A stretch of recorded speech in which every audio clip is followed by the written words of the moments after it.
everyone, and welcome to the Center for Disaster Philanthropy's webinar, Nepal 1 Year Onward. Where do we go from here?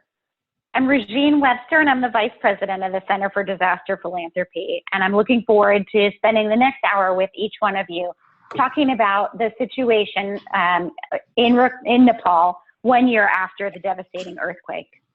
On April 5th of 2015, a 7.8 magnitude earthquake occurred in Nepal in an area between the capital city of Kathmandu and the city of Pokhara.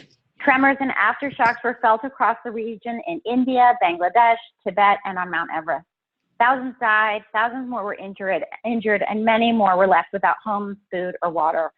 And then on May 12th, a second 7.3 earthquake occurred, causing even further damage. We are joined today by a group of distinguished panelists with great expertise and experience in the disaster response arena and rich expertise in Nepal. Our discussion will feature Dr. George Varughese. He's been the Asia Foundation's country representative in Nepal since May 2009, and he oversees a broad range of programs including constitutional development, peace building, women's security, and anti-trafficking of persons, and local economic governance. Mattias Bryneson is the Nepal Country Director for Plan International, where he's led plan's response efforts to the earthquake. Prior to his role, Mr. Bryneson held numerous other positions with Plan in Africa and Asia, where he provided leadership in the development of child-centered research, policy, and practice. Anna Hurt is the Disaster Management Analyst on my team with the Center for Disaster Philanthropy. She manages a grants portfolio from CDP's Disaster Recovery Fund and recently returned from visiting the center's Nepal projects. Prior to joining the CDP team, Anna worked in public affairs for the United States Army. So over the next hour, our panelists will engage in a discussion about the current status of Nepal earthquake recovery and what donors can do to help. I do want to let you know that this webinar is being recorded, so if for some reason you need to drop off and then have the interest to pop back on and hear how the discussion landed, that will be available, a link will be available on our website. You are also more than welcome to submit a question at any time using the Q&A button at the bottom of your screen. And just know that we'll go ahead and get to all of your questions, or as many as we possibly can, at the end of the webinar.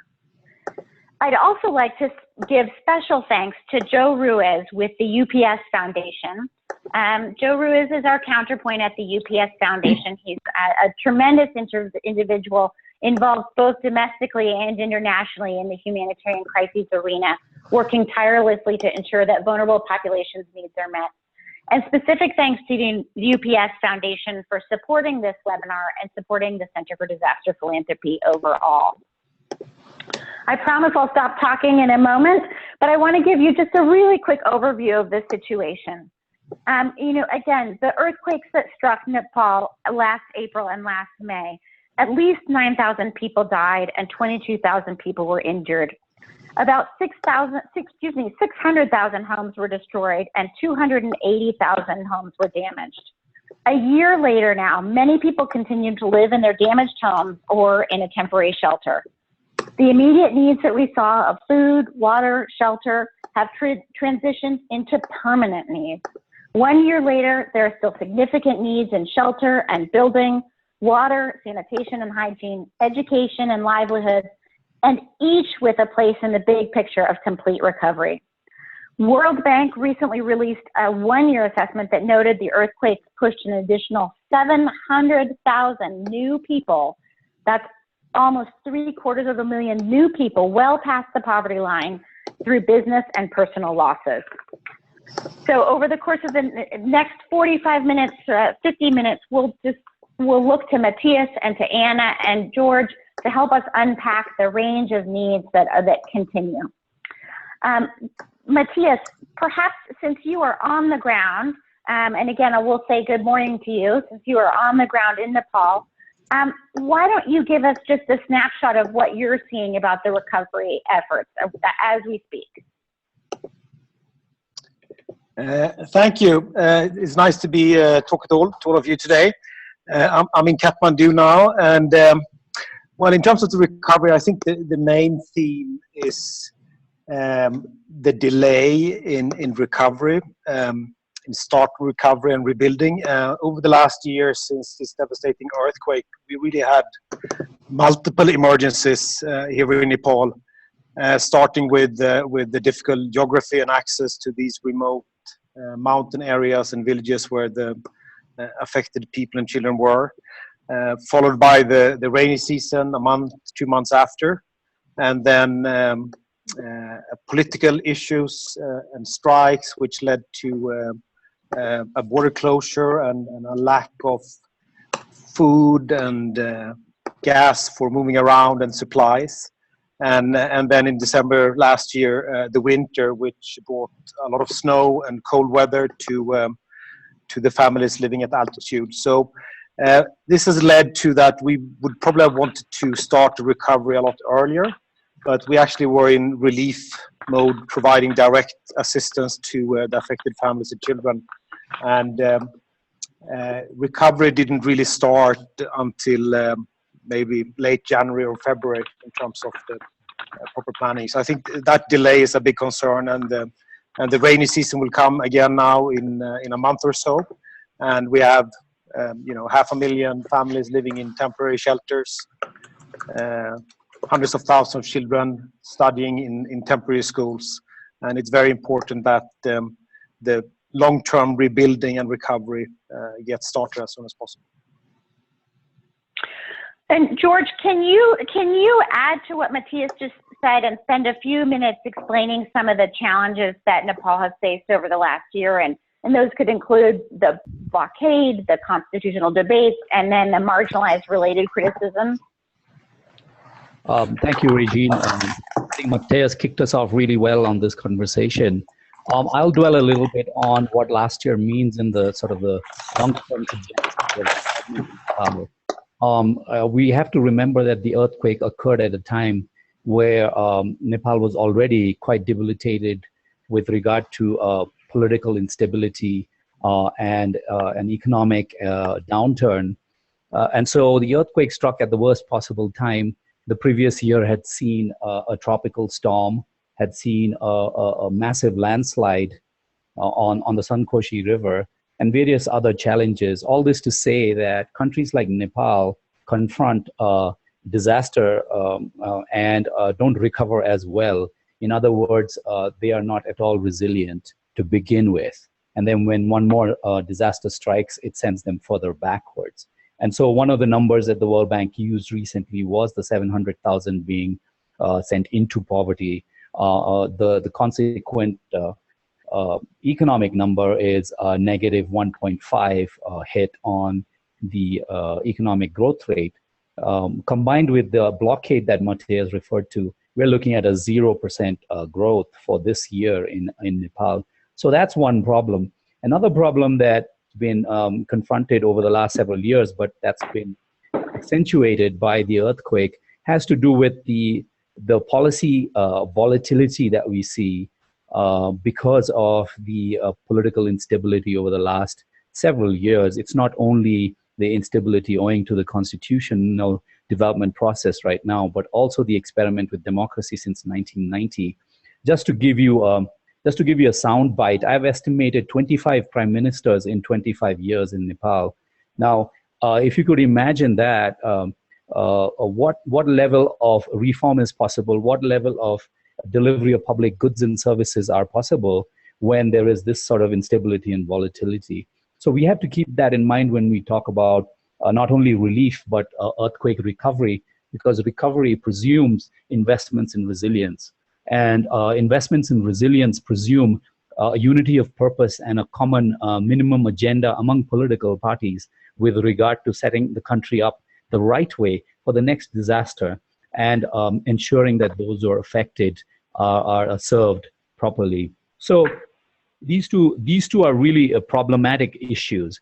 I'll speak briefly about the constitutional process. I think that overall the constitutional development process has been on track since the second elections to the Constituent Assembly in 2013. Unfortunately, the haste with which they cobbled together the last version, which is now promulgated, overlooked certain political settlements that were made with some of the marginalized communities of Nepal, particularly those who live in the Tarai, whom we euphemistically call the Madeshis, but are actually comprised of more than the Madeshis, the Tharus and the Janjatis who live in that area. But certainly it applies to all politically marginalized communities in Nepal. The age-old practice of elitism in politics remains in Nepal today, and the constitution, while being passed by a majority, in my view, has created a perfect tyranny such that the minorities are not protected, nor do they have the hope of protection. So I would caution analysts and observers that we shouldn't lose sight of the ball in terms of political progress. We may have a constitution, but there are deeply problematic aspects of it that must be looked at sooner rather than later. Otherwise, not only recovery with regard to this earthquake, but any future disasters and any future shocks to the system could well send Nepal into failure. Thank you so much for that. It's the figures that you just cited, George, are disheartening. But I appreciate the candor with which you delivered that message. Turning out, Anna, you actually just returned from a grantee visit in Nepal. Can you give us a brief overview of the CDP Disaster Recovery Fund, as well as some of the highlights from what you saw on the ground in and around Kathmandu? Sure, I can. I am going to try and share my screen with all of you so you can see a few pictures.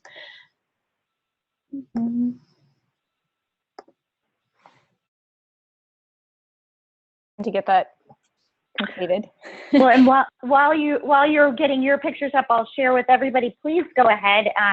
Definitely, if you have any questions, you know what George and Mattias have stated just moments ago. There's so much wealth of information there. Please take a moment and ask any follow-up questions in the Q&A box that you'll find at the bottom of your screen. Okay, I'm having, let me do this.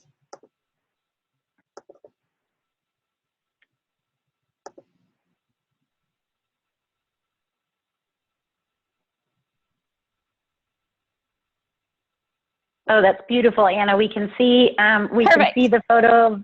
There you go. All right. So just a quick couple words about the CDP Earthquake Recovery Fund.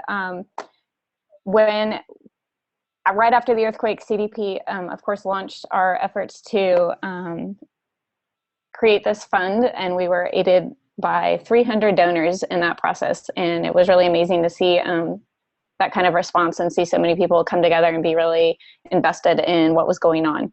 And as our committee was kind of working through the grant process, and George was actually on that committee with us, you know, there was a lot of debate. The needs were really, really great in Nepal. And I think at times it was difficult to really see how we were going to take those funds and leverage it the best way. But one thing we all agreed on throughout that whole process was that children stood to lose quite a bit in this disaster, especially given some of the socio and economic factors that George and Mattias were just talking about in Nepal, and that we already know from our work in disasters that those things tend to get worse following a disaster. So ultimately, our committee settled on 4 grants that serve children in a variety of ways. We gave grants to All Hands to rebuild schools, Project Hope for a nutrition and hygiene project, Plan International for a fighting child trafficking project in several districts in Nepal, and then a very small local Nepalese organization called Shakti Samuha. And like Regine said, I had a chance to visit, so this is a photo, what you're looking at now, of some of my time at Project Hope. We got to work with the health practitioners that'll be undertaking some of that work, and I sat in on some of their communication skill training and spent the day with them, and it was really awesome to hear from each of them what motivated them to work on that project. And it was just a lot of fun and really amazing to hear the many paths that brought all of them to that project. So one of the things that stuck with me when I was there was there's houses and former homes that look like this all over where I went. The recovery is just, there's just a lot that kind of strikes you where it's just like a year later, this is where we're still at. all hands. I got to spend half a day out on their build site. I had a lot of fun with them. So this is a brick line where we were letting up some bricks. I also spent some time, some of the volunteers were digging out a foundation for one of the schools they're working on. And then this was some photos from my time with Plan International, which, like I said, is working on the Child Trafficking and Emergencies Project. And this is our meeting with a village trafficking committee. And then this is one of the counseling centers that our project is funding and working with. So these counseling centers not only are working with children who are at risk or vulnerable to trafficking or child labor, but they also are doing a lot of outreach with the parents and with the community to kind of shift attitudes about what children, like what life should look like for children in Nepal. And Regine, I will stop there. Well, that is great. Those pictures were so informative. Thank you so much for sharing with us. Mattias, you are not just seeing the photos that Anna is sharing with you, you're living them on a day-to-day basis. I'm curious, Plan has such a long history in Nepal. How were your existing programs in Nepal affected by the earthquakes, and how have you changed your programming, and how's your how's your earthquake related programming going in Plan in Nepal? Thank you. Well, obviously, for the country and for Plan in Nepal, we've been working here for more than 35 years. This was just a huge, massive disaster, and essentially, for the first 3-4 months, we suspended all other programs and mobilized all our staff from across the country to respond to the people in need and children in need in the most affected districts. And some of our working districts where we had long-term programming were also hit by the earthquake in central Nepal, and there as well our program switched 100% to relief for the first 6 months and then to the recovery. So if you look at where we are now, I think our main focus remain the immediate needs of the affected families in the districts where we respond, as well as the long-term recovery, as well as reconstruction. I think for the Nepali people and our staff, when such a disaster strikes, it also mobilizes everyone in society in terms of helping the children, people who are affected, and we saw that across Nepal. When I went out, one example early on in May, just 10 days after, the roads which were accessible were actually, there was a lot of volunteer trucks, from southern Nepal and from India, neighboring countries, with just regular small families, groups of people coming with supplies and help and hands to respond to the earthquakes. I think we saw that across Nepal. In terms of we have a 3-year plan, and the main focus there is on the recovery. Obviously, we're focusing on children, so their education needs, their protection needs are central to all our programs, but also helping families and communities in terms of rebuilding their homes and their communities. The long-term program in southern Nepal, which were not affected, is now up and running fully, and we have essentially added capacity for this new large recovery program in the affected district. And can you tell us about the work that you're conducting with Center for Disaster Philanthropy funding? Yeah, of course. Our project is it's part of our Child Protection in Emergencies program, where Plan globally is one of our main priorities to ensure that children are safe, are prepared before disasters as best possible and resilient, and then get the support, in relief and immediate disasters, whether it's man-made, natural disasters, conflict, to ensure they're safe and that their basic needs are met. We know from experience that in any calamity or emergency, children are the most vulnerable, and poor families, families belonging to marginalized groups, are even more vulnerable.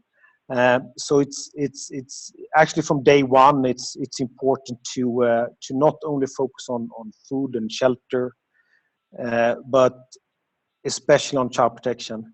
I can give you an example. I went out just, first or second week to one of the affected areas in villages in Kathmandu Valley, and this was a temporary camp where people had just moved out of their collapsed houses or their unsafe houses to stay somewhere safe, and we had aftershocks, large aftershocks multiple times a day. So people, that fear was there.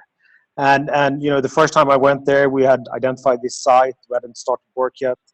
Children were on this plain, bored, nothing to do, strolling around on their own, in this temporary camp, and clearly, not in a good situation. And after we set up what we call a child-friendly space, we set a basic structure where we have young people to play with the children and provide advice and counsel them, and be, under a roof or a tent. So when I came back just a week after we had set this up, and then I was met with, smiling children who were drawing and playing and singing, and just a tremendous difference in terms of how they felt, and their safety, and they had somewhere to be. And this is also important for their parents, because the parents, of course, are busy rebuilding their houses and their lives, and to just have somewhere where the children can stay for the day and be safe makes a huge difference in terms of at least having a semblance of some kind of normality in terms of their lives. That's, protection needs are certainly something that we feel very strongly about, and we're pleased to see Plan really undertaking such strong programming in that area. Switching gears a little bit, George, I'd love to pose you a question. You mentioned a few different indicators in when you first started speaking, but the socioeconomic development has lagged during this last decade in Nepal. How did the earthquakes, further contribute to that lag? Regine, what I was referring to specifically was the additional vulnerability of populations. Mattias has already mentioned that, for example, Nepal made the Millennium Development Goals early on, well before 2015, in education. A lot of that was in primary education. So you can imagine, as Mattias described, when there was an earthquake, about 40,000 classrooms were devastated. I think 43,000 classrooms. And so the children from those classrooms ended up being outside in those spaces that Mattias referred to. So you can see how, having reached a Millennium Development Goal, now they're regressed because the kids are no longer enrolled or no longer in school. So that's an example. Another example where we have relatively more of a focus as an organization, as the Asia Foundation, is that of women's advancement and women's security. And just like any other international organization that worked on development in Nepal, immediately after the earthquake, we certainly participated in the relief work, but very quickly in June of 2015, transitioned back to our core expertise, which was to work with vulnerable women. And the earthquake increased vulnerability for over 200,000 women. These are women who are either single because they're not married, or they're single because they're widows, or single because their male partner is working as a migrant somewhere in the Middle East or in Malaysia. Or India.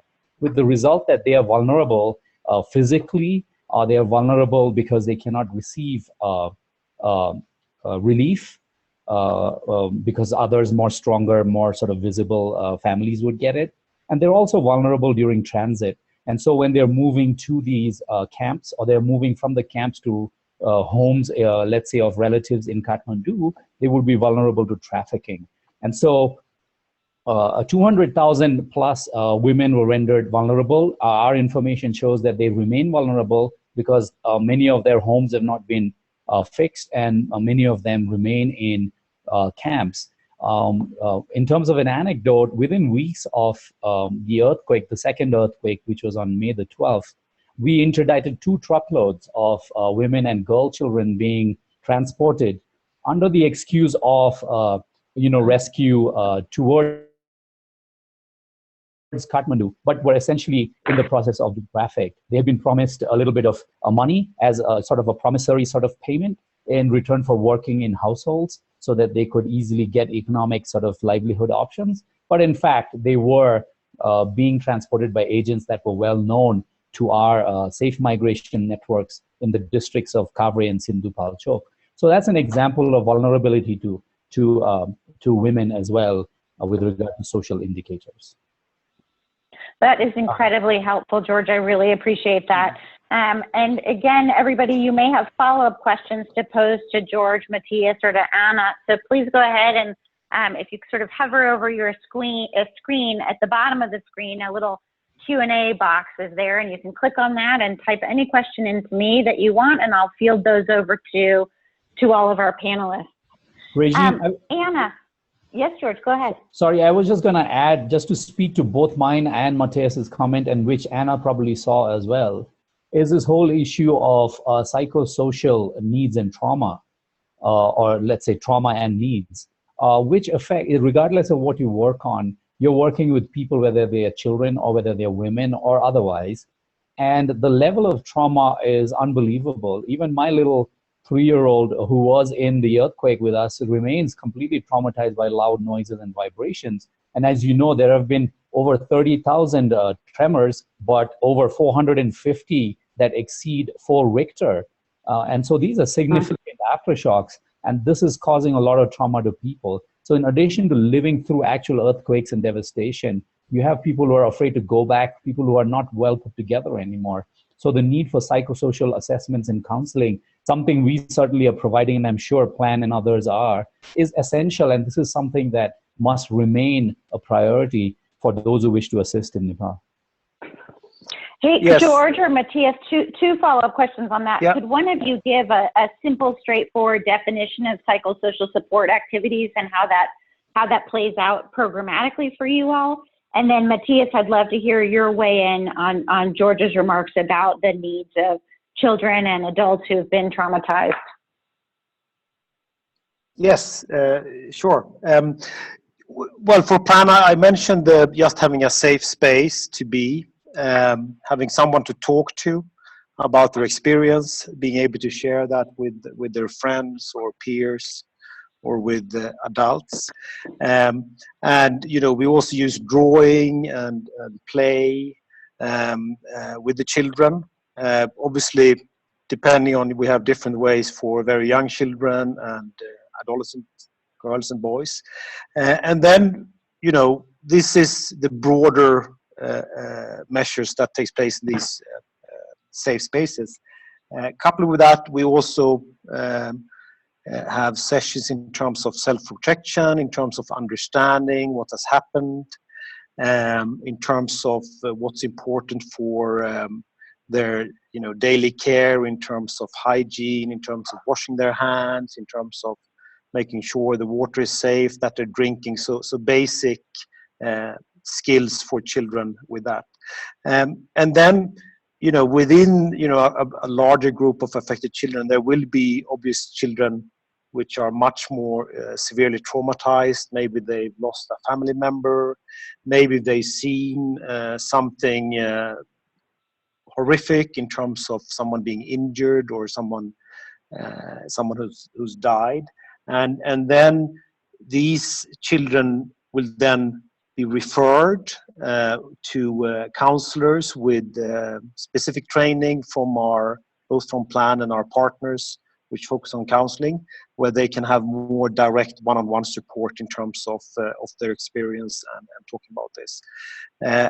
George mentioned this as well, and it's also, we also have to remember that their parents are also traumatized, their mothers and fathers, in terms of having lost their homes and their livelihood, and all the uncertainty that comes with a complete breakdown of their lives, and then within communities as well. The protection mechanisms that would be within a village with their relatives, their extended relatives, has also weakened considerably. So even if there's a lot of resiliency there, we talk about an affected community in terms of the trauma.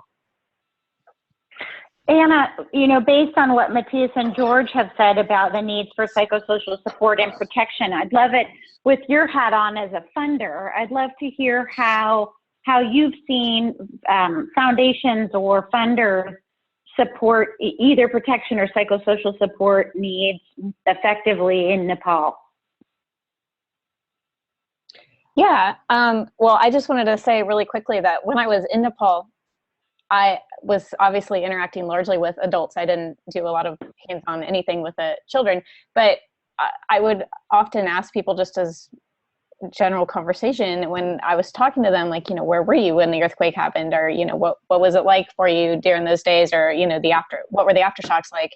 And more than once, in fact, probably 3 or 4 times among people who are actually working on this project, or like in recovery for this earthquakes, I had several of them just say, I just can't talk about it. And I think that is a pretty good indicator of how traumatizing it really is, even for, like George was saying, even for the parents and the children.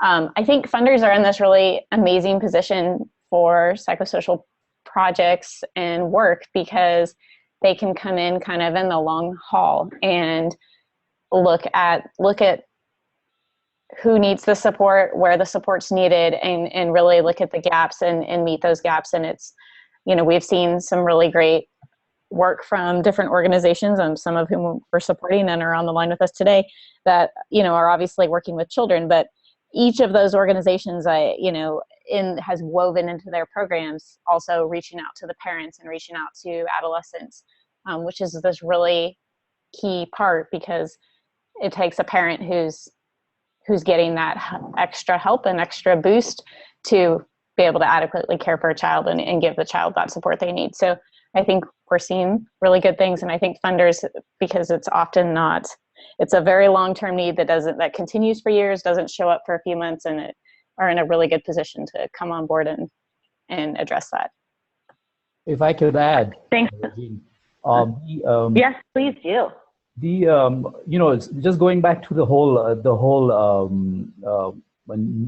conversation about resilience and how you build back better.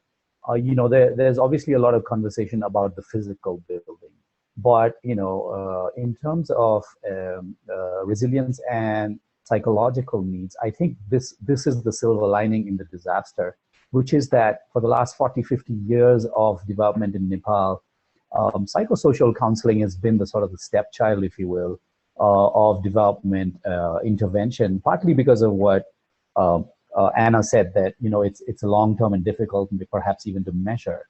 But this disaster really has focused all of us on extending beyond our silos, perhaps, of projectized focus on particular groups, marginalized groups, if you will, but thinking of it as an essential element of resilience and building back better. So I think that is indeed the case. My own organization is extended beyond just trafficked survivors and victims, but also their relatives and anyone else who's referred, barring medical and children, just because we don't have that expertise. But it's caused a growth in the number of NGOs and the number of individuals, Nepali individuals, who are really interested in the role they can play in serving this particular need.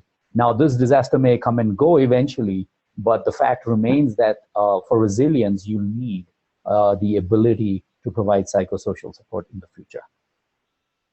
Yeah, couldn't agree with you more. And the next time we all talk, we can talk about psychosocial support needs and how to support kids who've been affected by traumatic events domestically. I think, ultimately kids are kids and families are families, and certainly there are different environmental factors that play into it. But we at the Center for Disaster Philanthropy know how important protection programming and psychosocial support programming can be domestically as well as globally.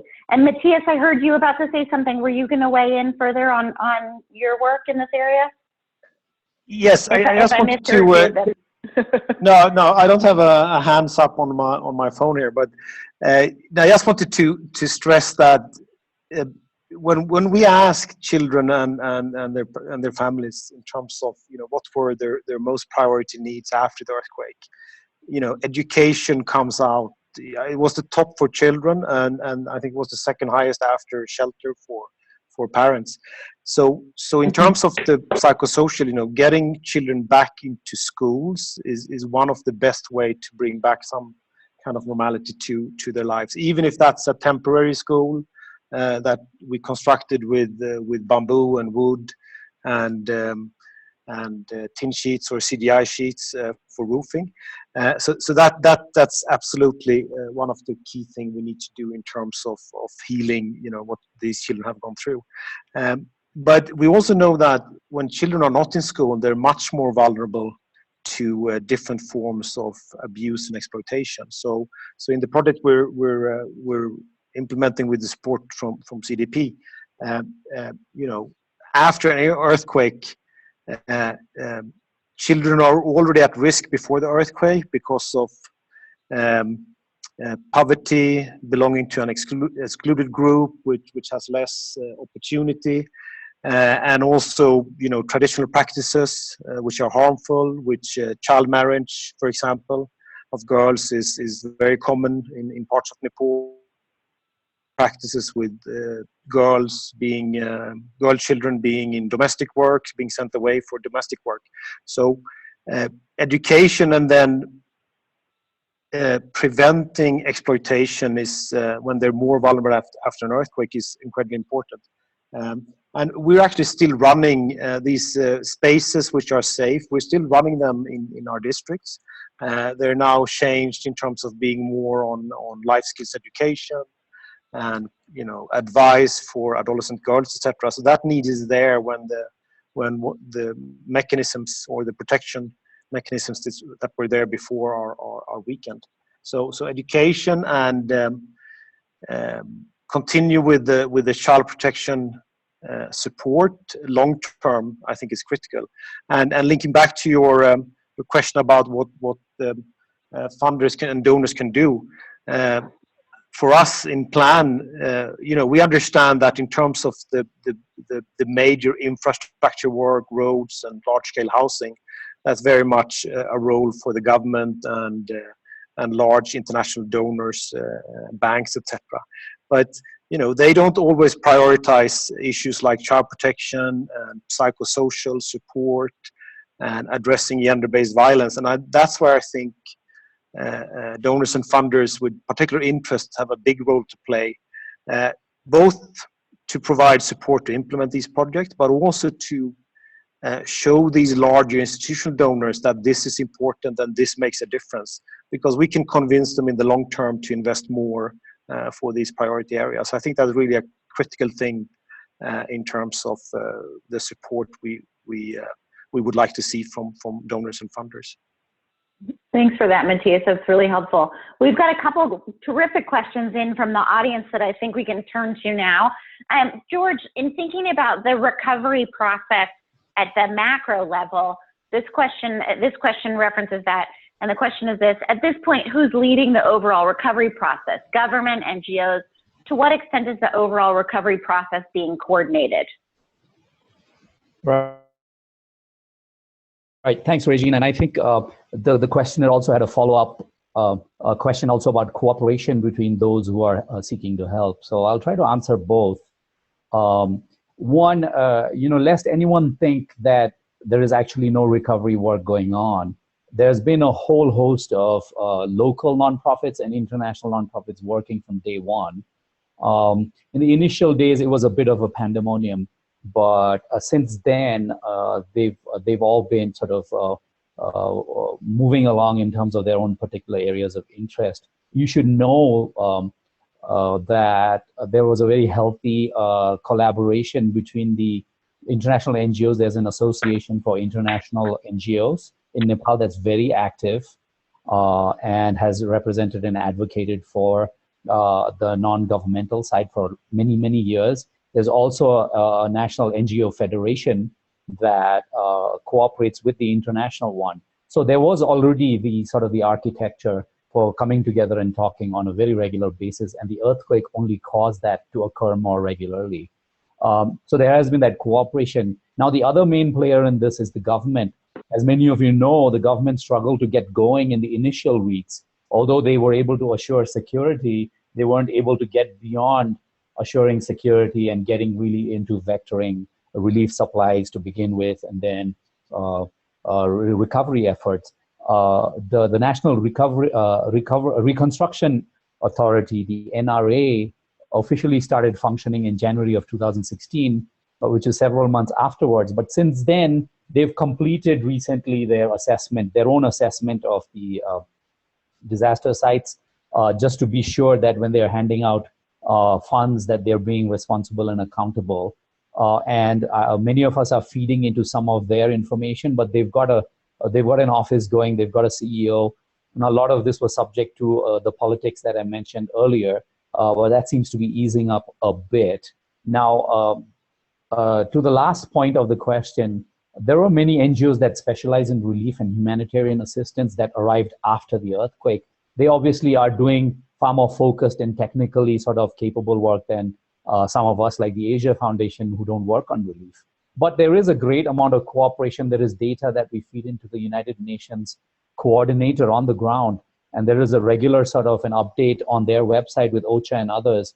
And there is a security and a humanitarian coordinator who talks to us also with the NGO. So I would say that the level of cooperation is good. I think the level of delivery still suffers, partly because I think the government is still trying to catch up with regard to how they deploy. I think they're moving really fast now, but the $4.4 billion that were pledged by the international community in June 2015 remains to be deployed yet. And so we should be seeing some of that occurring. As Mattias said, now the next monsoons are coming up, so it's really problematic. In fact, I believe they've started already.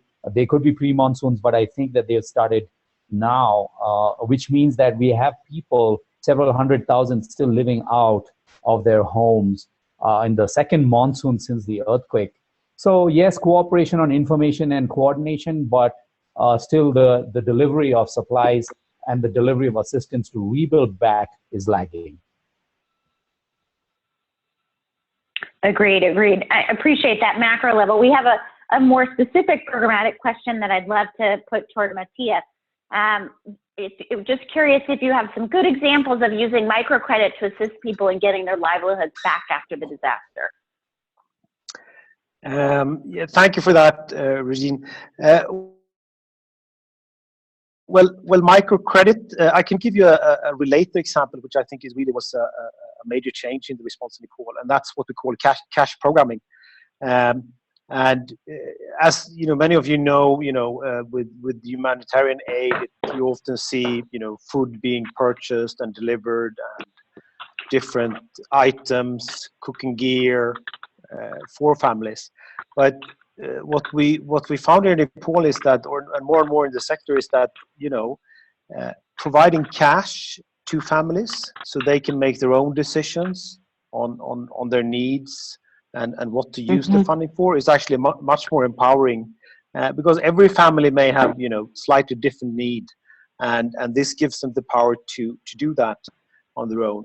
What's critical is of course that there is a market available where they can purchase the items they need. So the first step is to do a market assessment, and then instead of transporting material and items in thousands and thousands of miles, you instead can provide cash, which is much more cheaper to program. So a big part of our response was to provide cash in two ways. One was cash grants for the most vulnerable families, which did not have anyone in the family who were able to work. Could be female-headed households, as George was talking about, older households with and households with someone with disability, etc. But if the family had people that were able to work, we would do cash for work programming. So they would get a daily salary, and then they would work on community projects that they decided on their own in terms of clearing rubble, fixing roads, fixing small bridges and paths. And that's, that's a great way to empower them, and they help their communities, and they also get their income in terms of their daily needs. So cash programming has been very significant in Nepal, and it's worked quite well in terms of response. So it's related to microcredit, but I think at least in the relief phase, we have not done any microcredit interventions as far as Panel is concerned. That's terrifically helpful, Mattias, and certainly we know there's been some really good work that's been done to document the benefits of cash, cash for work programming, as well as cash transfers for people to make their own financial decisions and be in charge of their own, economic destiny. So what you've just shared with us is really helpful, and I appreciate it greatly. Anna, turning now to you, I'm curious to hear a little bit more about what you learned on your trip to Kathmandu and surrounding areas. Just, we've talked at length now about some of the programming, but I'm curious, what are some of the practices that surprised you that you learned about during your time in Nepal? Sure. So there was definitely a certain element as I was traveling around the area of, wow, 1 year later, and there in some places looks like it could have been only three months, maybe later. But a couple of things that really stuck with me were, one, the level of education around health issues in some of the areas. In some parts where I was at, people are still consulting what's basically the equivalent of what we would call a witch doctor. And there's for illnesses, and there's a lot of superstition and kind of just this general not knowing or understanding the better practice or where to go to get some kind of real concrete help. And it's almost like a mistrust, I guess, for lack of better terms. When I was with All Hands, I had the opportunity to stop at one of the demo sites on the way back from the school build, and the site leader was walking us around, and he was kind of talking about how they are demoing the house and how the team works. And I was just asking him about the area they were in, and he said that after the earthquake, in the middle of the night, there would be all these kind of witch doctors out in the hills around where they were working, beating on drums and keeping people, and it would just kind of go on for hours. And it was just kind of part of what he was explaining was just this whole entire kind of superstition and lack of knowledge for what really matters or how to get actual help. And it was really a surprise to me. It's one of the things that I was completely unprepared for when I went. The other thing do you think that has an implication on the recovery process? Yeah, to a certain extent. I feel like, there's like a huge part of the work we're doing right now is around advocacy and education. And what I was about to say was like the other thing that it was really painful in some ways to see what life is like for children. For us here, it's, they go to school, they, go to college, et cetera. But, they're really small children that are often working really long days. When I was out with Project Hope, they were telling me about how a lot of the girls that are married in that particular area that we're working in are married by the time they're 11 or 12, and usually have 6, 7 children by the time they're 20, 21, 22. And that kind of expectancy, like that's just kind of how it is. It's almost like there's just not and a huge part of our work is just this advocacy piece around that. What would be better for children? Like what should the expectation be for children in that country and in those areas? So I think those were things that kind of stuck with me that I was kind of surprised by. And certainly given the social economic things that Mattias and George have talked about, it's, all of those things playing into something like child marriage, like the number of factors can feel really overwhelming. That's so helpful. Great. Thank you, Anna. We have a question that another guest on our call has posed, and I actually I'm gonna throw it out to all three of you, and whichever one of you wants to start is more than welcome to. And the question is this: so many times after disaster, global aid organizations converge, but too often they leave after the initial phase of disaster relief has ended. Has this been the case in Nepal? And can anyone speak to the importance of a longer-term disaster relief resilience approach? Yes, I can maybe start just briefly. Plan, and I think the sector realizes that this division between long-term development programming and humanitarian work in emergencies and disasters is not sustainable in the long term. And it's especially challenging in two areas. The first one is in terms of what George was mentioning, in terms of supporting resilient communities and societies, whether that's disaster preparedness or peace building to avoid emergencies. And the second one is the transition from humanitarian work, early recovery, and back to long-term development programming.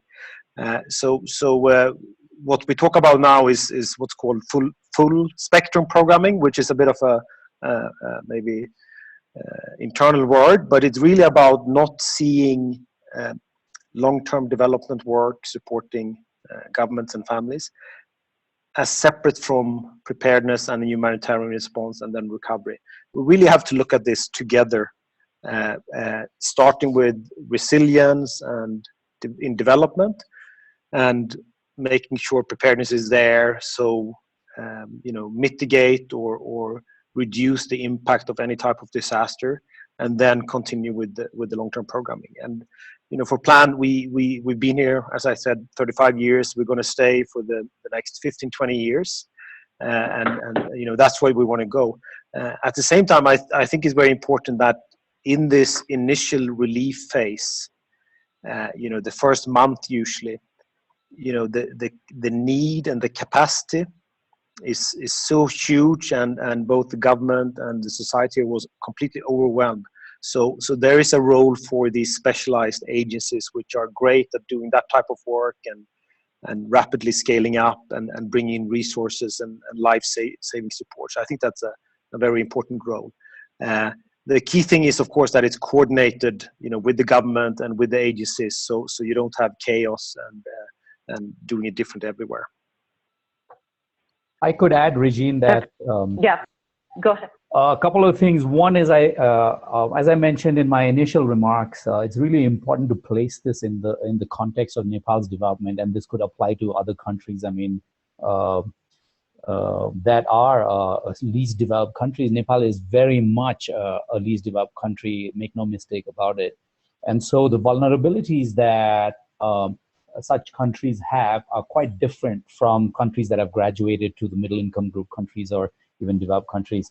And that particular vulnerability does speak to, are there resilient elements built into the full spectrum development activities or not? Because those are a necessary condition for performance. And I think that's not been the case in Nepal. For many, many years, disaster, just like any other development intervention, has largely been projectized. So it's not that for 8 to 10 years, we've not had significant resources vectored towards preparedness. But as we all saw in the immediate aftermath, there was not much of that to be seen. And now that's nobody's fault from the project side. It has to do with the mentality, the mindset that this is not a country that can afford to have disaster preparedness and resilience as a separate project. It must be graduated to the level of national security, such that at any time, if something like this happens, we are prepared. So one is, it's a mindset question. And speaking of mindset, very relatedly, it's a political question. Politics cannot be allowed to hold resilience hostage. In other words, are any of us, if you wanted to be candid, talking to political parties and those in power, bureaucratic actors, about this aspect of vulnerability? I know that many of us are talking about the quantum of funds that need to come in and how well we can coordinate and deploy these. But it's certainly not a number one priority for political parties in Nepal and in most of these least developed countries, that resilience and vulnerability be viewed in this way. So So I would say politics plays a huge part in this, and the policies related to that. We cannot have policy volatility and instability when it comes to disaster preparedness and resilience. And finally, I would say that we must look back at what exactly happened and who was helpful in the immediate aftermath. And by that, I mean the first several hours to the first couple of days only. And in those days and hours, we could see that people went back to those they felt closest to, which were the community organizations, your own neighborhood networks, and youth associations. And this is really the story about youth in Nepal, is that while they carried the burden of immediate relief, and no one can dispute that, they are frequently left out of discussions surrounding resilience and preparedness. They continue to be marginalized politically as a potent element for any sort of preparedness conversation. And so this is something that we must all get together and talk about again, is the role of youth in the immediate aftermath of disasters anywhere, because they are the energetic ones, they are the more resilient ones, and they are the ones who can actually help while others are paralyzed. So I would really like that to be taken into consideration by the group, that we look again at the immediate aftermath, because the specialist organizations will always come after 3-4 days. They're really well positioned to help.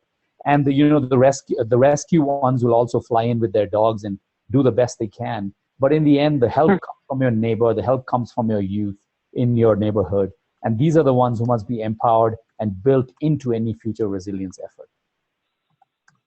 Yes, George, I couldn't agree more with you.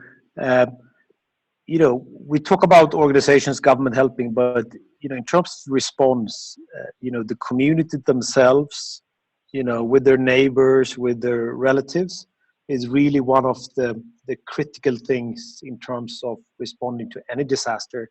And the more we can work with the grassroots groups and community-based groups, and so they are better prepared and have more skills and knowledge in this. I think that's a critical strategy. I just wanted to say something. I don't know how well known it is, outside, but this earthquake happened on a Saturday around noontime on a long weekend, and in terms of the timing, it was just incredible fortune that this was not on a school day or a work day. In terms of the lack of preparedness, if this had been a school day, we would probably have seen a tenfold increase in casualties and injuries and loss of life around Nepal. So that illustrates an incredible reminder. Yeah. Mattias, I'm going to jump in just because we only have a couple minutes left. Sure. And I'm going to ask all three of you one final question before we sign off. And that question, if you all could treat it like a short paragraph or even like a tweet as you respond, what would you recommend funders support going forward as it pertains to the recovery after the dual earthquakes in Nepal? Anna, why don't you kick us off? Sure. So my 2 things for funders in going forward in Nepal would be to be really innovative and brave and look at funding those things that maybe aren't necessarily considered sexy or attractive or popular. I think we've mentioned the water, sanitation, hygiene issues and the psychosocial issues. Some of those can feel really complicated, but rely on your experts that you have and that you know of that are really good in those fields, and just be really brave and innovative in how you fund those things. And then the other thing is that long-term recovery can be really brutal, I think, and it's important to be really flexible with the people that you do fund and give them the flexibility. I don't think anyone could have maybe predicted on April 26th that 2 weeks later we'd have another huge earthquake, and that maybe 6 months, 7 months, however long it was later, we'd have a huge blockade. And so I think it's really important when you are funding these kinds of projects that you be really flexible with your grantees and the people that you're working with and understand what they're working with. Great. Mattias? I would say 2 things, which I think is the most important. The first one is to have a very strong focus on the most marginalized groups in Nepal. in terms of the project. So whether that's adolescent girls, ethnic minorities, excluded groups, or someone living with a disability, I think that's where we have an oversight and not a focus from the major institutional donors. Secondly, I would look at leverage. So try to invest your support in things that can be leveraged, where there is an opportunity to add knowledge, to influence larger donors in terms of the priorities, because that's really where we can see a multiple effect in terms of the projects we do plan does here in Nepal. Terrific. And then George, what would you add? The others have said what donors could be thinking of. I think, again, I'll stay with the two formula and say that, one, I'm really concerned about the preparations currently for the next big one. I think that people west of Pokhara, west of Gorkha, should be stockpiling, and anything we can do to assist them in some basic relief materials, I think would be good, along with those already affected. I don't think it's a joke. I think people should do that because these were in short supply, and I was busy along with many others helping. The second is that let's always remember that there is a legitimate government in power. They need help, they need conversations, and wherever we can use the leverage of funds to engage in conversation about resilience and making sure that those excluded from the conversation with regard to disaster preparedness and disaster relief and recovery are made part of the conversations going forward. Thank you for that, George. And we have hit the top of the hour. I know that I could speak with the three of you for days about the needs in Nepal, both around vulnerable populations as well as ensuring that disaster risk reduction needs are taken care of into the future. George, Mattias, Anna, thank you so much for taking the time today to share your insights. And then thank you all to those of you who are on the phone. Really appreciate your taking the time and sending in questions and helping us think through the ways that the private funder community can best continue to support the recovery needs following the dual Nepal earthquakes.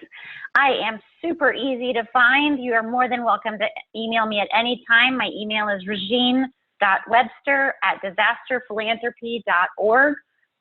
By all means, if there was a question that wasn't answered today, shoot it over to me and I'll make sure that either Mattias, George, or Anna take time to answer it.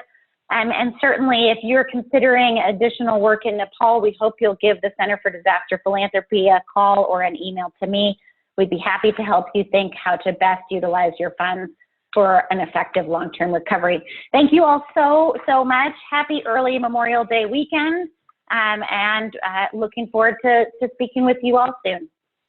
Thank you. Bye-bye. Thank you. It's been a pleasure. Bye-bye. Bye.